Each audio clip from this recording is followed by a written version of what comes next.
प्रथमे तो मैच उपर नजर पकड़ा तो भारत को विजयी घोषणा कर बिना मैच खेली ही भारत को 2 पॉइंट मिल जाव। नेट रन रेट आर गोटे बड़ प्रभाव पड़ो कहीं नियम अनुजाई भारत को केवल 2 पॉइंट मिलबनी भारत को 20 ओभर में विजयी बोलिक धरी नि माने सपोज आम मैच किए 5 विकेट जितुची किए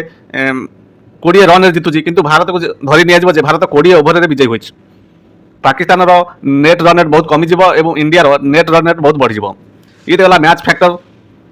एबे आईसीसी कौन कौन सब एक्शन नहीं पारे एबे आईसीसी कौन कौन सब एक्शन नहीं पारे दर्शक बंधु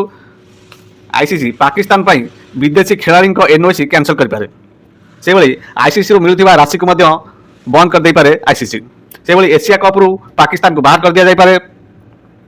एवं कौन सी अन्य देश सह द्विपाक्षिक सीरीज को मध्य खेलिबा उपरे प्रतिबंधक लगी पारे आईसीसी फ्यूचर